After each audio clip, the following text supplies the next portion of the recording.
Shalom Bapak Ibu yang kasih Tuhan Yesus Kristus. Selamat pagi, selamat hari Minggu. Kita berjumpa lagi dari tempat ini. Saya akan menyampaikan firman Allah untuk kita di hari Minggu pagi ini. Dan harapan dan doa saya jemaat semua dalam keadaan yang baik, sehat, dan dalam keadaan sungguh diberkati oleh Tuhan. Walaupun kita semua sekarang dalam satu situasi yang tidak menyenangkan oleh karena COVID-19, kita tidak bisa bertatap muka di gereja kita, tetapi kita percaya bahwa Tuhan hadir di tengah-tengah ibadah di rumah kita masing-masing. Tapi mari kita berdoa sebelum kita membaca firman Tuhan. Bapa, kami berterima kasih di minggu pagi ini kami bisa berjumpa lagi, walaupun kami tidak bertatap muka, tapi kami berjumpa lewat video seperti ini. Terima kasih Tuhan Yesus, dan kami siap mendengarkan firman Allah. Roh Kudus, tolong kami mengerti firman-Mu, dalam nama Yesus kami berdoa. Amin. Bapak yang kasih Tuhan Yesus Kristus, kita ada di Minggu Epifania atau yang dinamakan Minggu Penampakan Tuhan Yesus. Dan hari ini Bapak Ibu kita akan belajar tentang makna penampakan Yesus. Mengapa Yesus harus menampakkan dirinya kurang lebih 40 hari. Baru kemudian dia naik ke surga sesudah dia bangkit, dia menampakkan diri, kemudian dia naik ke surga. Bapak Ibu kasih Tuhan Yesus Kristus, firman Tuhan mendasari kita Bapak Ibu. Ada dua pasal dalam Yohanes 20 dan 21. Nanti Bapak bisa membacanya di rumah. Dua pasal ini semua berbicara tentang mulai dari kebangkitan sampai penampakan Tuhan Yesus sampai yang terakhir kepada Petrus di tepi danau Galilea. Ada 4 hal kita belajar dari dua pasal ini. Yang pertama Bapak Ibu, makna dari penampakan Yesus yang pertama adalah Yesus membuktikan bahwa itu satu pembuktian bahwa dia benar-benar hidup. Dia benar-benar bangkit dan dia hidup. Kita lihat di dalam Yohanes 20 ayat 18. Maria Magdalena pergi dan berkata kepada murid-murid, "Aku telah melihat Tuhan." Dan juga bahwa dia yang mengatakan hal-hal itu kepadanya. Di sini perjumpaan sesudah kebangkitan, ini masih di kubur, di dekat kubur itu, Yesus menampakkan diri kepada Maria Magdalena. Tapi yang luar biasa, Bapak yang kasih Tuhan Yesus, pada awalnya Maria Magdalena tidak tahu kalau itu adalah Yesus yang bangkit. Padahal ini percakapannya pertama dengan malaikat-malaikat. Malaikat katakan, "Mengapa kamu mencari dia? Dia tidak ada di sini." Tetapi kemudian Yesus datang menampakkan dirinya kepada Maria. Tapi yang luar biasa Bapak Ibu, Maria tidak mengenal dia. Tapi kemudian Yesus menyapa dengan sebutan yang biasa didengar oleh Maria. Yesus memanggil namanya Maria. Baru kemudian Maria mengenal. Dan Maria katakan Rabuni yang artinya guru. Kemudian Yesus menyuruh, "Pergilah katakan kepada saudara-saudara bahwa aku telah bangkit. Katakan kepada saudara-saudaraku bahwa aku sudah bangkit. Aku akan pergi kepada Allahmu, kepada Bapakku dan Bapamu, kepada Allahku dan Allahmu." Kemudian Maria makanya cepat-cepat pergi menyampaikan berita yang sangat luar biasa ini saudara.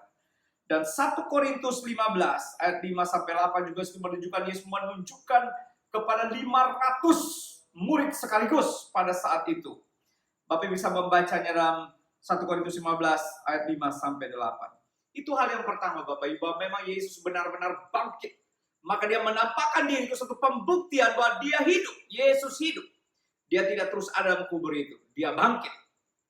Yang kedua saudara, makna penampakan Yesus ini untuk apa?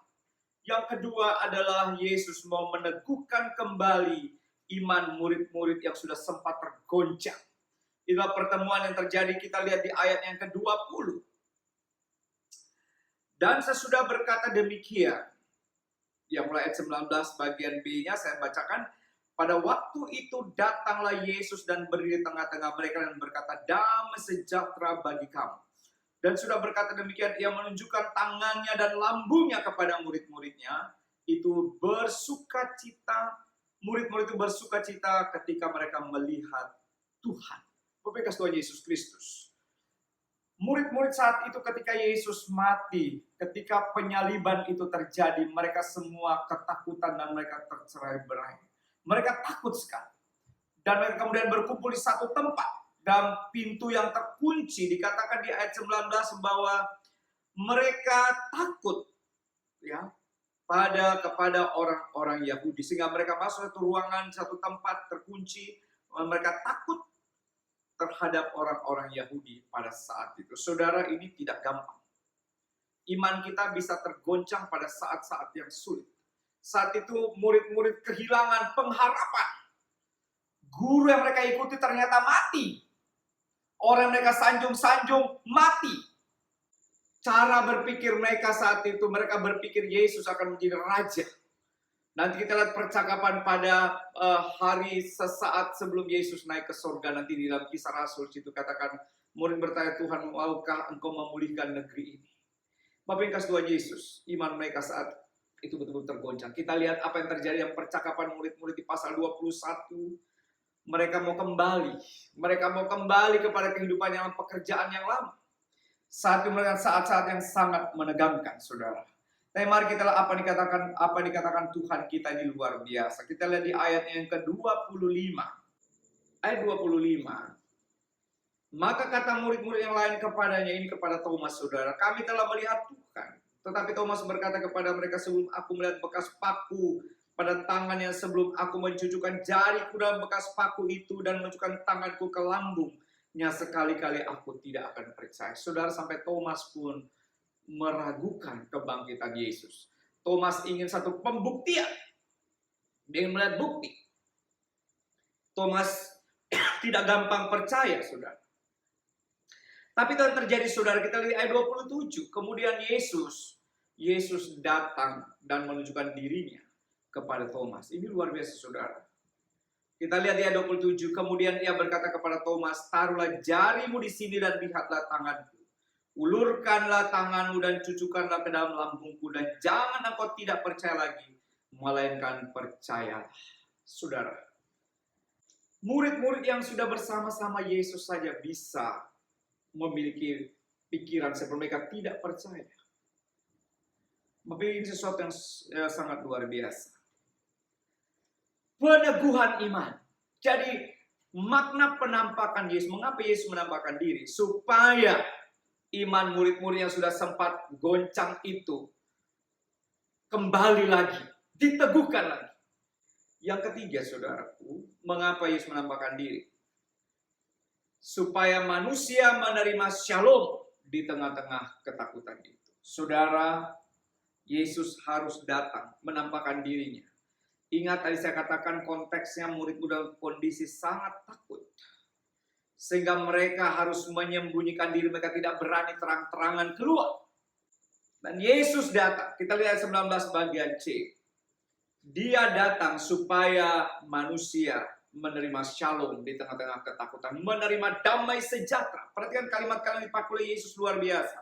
Kalimat pertama dalam penampakannya kepada murid-muridnya, di ayat 19 itu dikatakan, damai sejahtera bagi kami. Pada waktu itu datanglah Yesus berdiri di tengah-tengah mereka dan berkata, damai sejahtera bagi kami. Yesus tahu situasinya saat itu mereka dalam kondisi takut, dalam kondisi kehilangan pengharapan dan kehilangan damai. Sehingga Yesus datang dan mengatakan shalom. Eirene. Shalom bagimu. Ini biasa Yesus katakan sehingga mereka tahu shalom, shalom, shalom. Pembawa shalom. Ingat, Yesus adalah Raja Damai. Dia membawa damai di tengah-tengah situasi yang kehilangan pengharapan, situasi ketakutan. Dalam konteks kita sekarang, dalam konteks COVID-19, mungkin banyak orang sudah mulai kehilangan pengharapan. Orang sudah mulai dalam ketakutan-ketakutan tertentu. Oleh karena situasi-situasi yang terjadi ini, ekonomi yang tidak menentu dan sebagainya. Tapi saudara semua katakan hari ini dalam nama Yesus. Tuhan datang memberikan shalom bagimu. Terimalah shalom itu. Yesus datang membawa damai untuk engkau. Yang keempat, yang terakhir saudaraku. Makna penampakan Yesus, kita bisa baca di pasal 21, 15 sampai 19. Yesus datang untuk memulihkan Petrus. Bapak Ibu, ini sesuatu yang sangat menarik karena Yesus datang khusus kepada Petrus di tepi danau Galilea. Pada saat itu mereka tidak bisa menangkap ikan apapun, tidak ada. Yesus minta ikan dan mereka katakan tidak ada. Dan kemudian Yesus suruh mereka menebarkan jala itu ke sebelah kanan perahu. Kemudian mereka bisa menangkap banyak ikan. Dan mereka memberikan Yesus makan ikan goreng itu, saudara. Dan kemudian sesudah makan itu, Yesus datang khusus kepada Petrus. Dan ingat saudaraku, 3 kali Yesus bertanya, "Hai Simon Petrus, apakah engkau mengasihi aku?" Bapak Ibu, kenapa harus Petrus? Saudara, 3 kali Petrus menyangkal Yesus. Dan itu, Bapak Ibu, kalau kita baca di Alkitab, istilah ada sampai 3 kali, itu menunjukkan sungguh-sungguh. Kita lihat waktu nama nama Samuel dipanggil selama 3 kali. Itu sungguh-sungguh Tuhan yang berbicara. Nah, Yesus, ketika Petrus menyangkal Yesus 3 kali, itu dia menyangkal Yesus sungguh-sungguh. Itu sama Yesus harus berurusan dia secara pribadi. Yesus memulihkan dia. Memulihkan panggilannya, memulihkan kembali kondisi kejiwaan Petrus, kondisi psikologi Petrus. Dan bukan itu saja, saudaraku, Yesus mengembalikan kasihnya kepada Yesus. Petrus dipulihkan dalam kasihnya dan juga dalam panggilannya menjadi penjala manusia itu. Dan kemudian Yesus menyatakan yang ketiga, nanti bagaimana Petrus harus mati.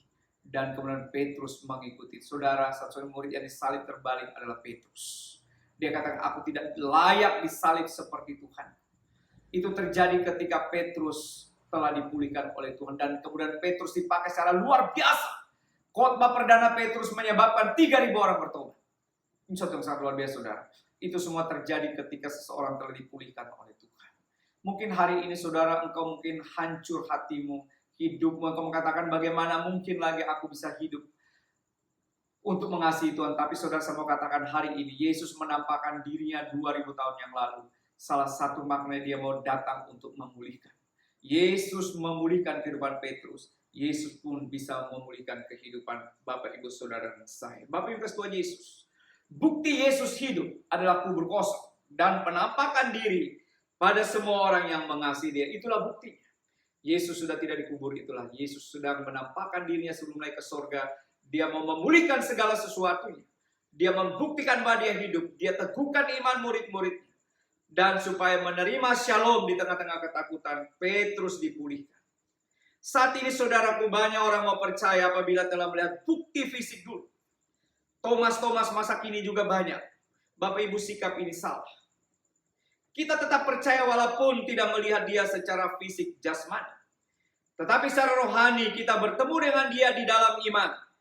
Tanpa bukti fisik pun Yesus hadir. Ingat Bapak Ibu, hari ini Yesus ada di tengah-tengah kita. Di tengah-tengah ibadahmu hari ini Yesus hadir. Karena dia berjanji, 2-3 orang berkumpul dalam namaku, aku hadir. Matius 18 ayat 20. Dalam Daniel 3:18. Ketiga teman-teman Daniel katakan, sekalipun kami tidak ditolong, kami tidak akan menyangkal dan tidak akan menyembah patung itu. Bapak Ibu yang kasih Tuhan Yesus Kristus. Warning untuk kita pada saat ini, banyak orang sedang mengejar fenomena-fenomena baru. Baru mereka mau percaya kepada Tuhan. Pernah satu buku diterbitkan, Bapak Ibu, buku itu sangat booming. Buku itu berjudul Heaven is Real. Surga itu nyata. Itu kesaksian dari Korea, saudara. Bapak Ibu, tanpa buku ini pun Alkitab sendiri sudah mengatakan bahwa surga itu ada. Tanpa baca buku itu pun kita tahu bahwa surga itu ada karena Alkitab katakan ada surga. Yesus berasal dari surga. Yesus bukan dari dunia, sebab dia harus bangkit dan akan dia kembali ke surga, ke rumahnya. Warga negara kita juga yang sesungguhnya secara iman, secara rohani adalah surga. Kita hanya numpang sementara di dunia yang fana. Kita hanya musafir, saudara. Mari kita mendasarkan iman kita bukan pada fenomena, tapi pada firman Tuhan. Karena hanya firman Tuhan yang membangkitkan iman. Roma 10:17. Ibrani 11 ayat 6. Karena itu Bapak Ibu, janji inilah yang kita pegang. Tuhan hadir 2-3 orang berkumpul dalam namaku, aku hadir. Jadi Bapak Ibu, salah kalau kita berpikir selama ini Tuhan hadir ketika ribuan orang berkumpul. No. Lewat COVID-19 ini kita belajar bertemu Tuhan di dalam kesunyian, dalam keheningan kita. Dalam kesendirian kita pun Tuhan ada bersama kita. Tuhan hadir, rohnya ada dalam diri kita. Dan Bapak Ibu kasih Tuhan Yesus, kehadiran Tuhan tidak dipengaruhi oleh kita. Bahkan ketika dia hadir, justru orang dekatnya tidak mengenal dia. Tadi kita baca dalam pembacaan Maria, Kleopas, ibu Yesus, pamannya sendiri tidak mengenal. Lukas 24 ayat 18, Yohanes 20 ayat 15. Hal ini membuktikan kepada kita betapa dangkalnya pemahaman orang tentang firman Tuhan. Dan cepat melupakan firman yang telah disampaikan. Bukankah Yesus sudah mengatakan sebelumnya bahwa dia akan mati dan bangkit pada hari ketiga? Bahkan muridnya sendiri pun tidak percaya. Sehingga dia harus melihat bukti, itulah Thomas. Bapak Ibu, banyak sekali orang lebih percaya ramalan buatan manusia daripada firman Tuhan. Tuhan pun hadir tanpa fenomena. Bapak Ibu lihat COVID-19, banyak orang mulai beranalisa dan segala macam.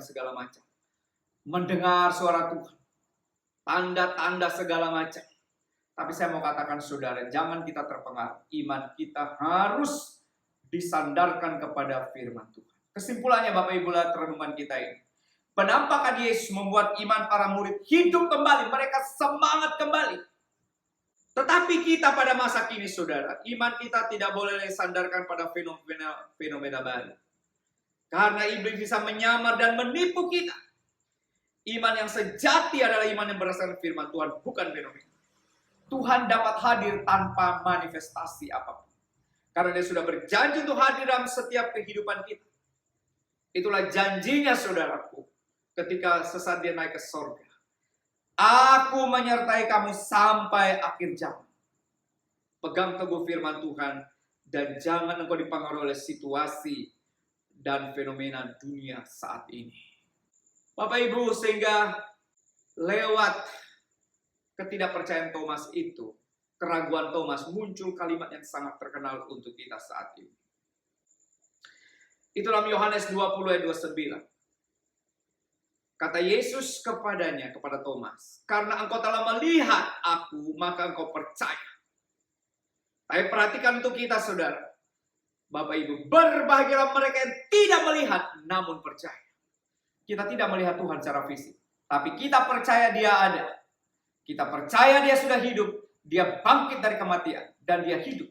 Dan dia menjamin hari esok kita. Maka sebenarnya kita lebih berbahagia daripada murid-murid pada masa itu.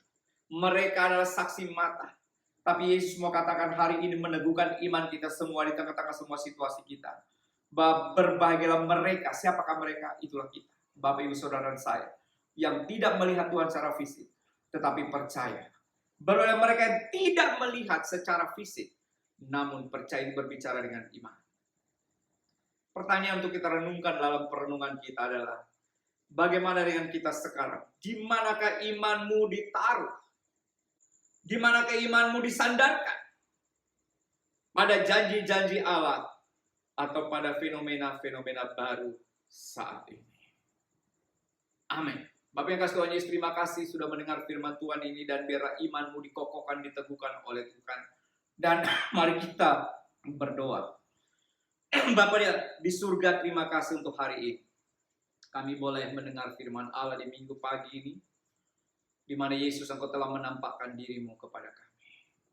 Hari ini Tuhan Yesus, biarlah iman kami kembali disegarkan oleh Tuhan.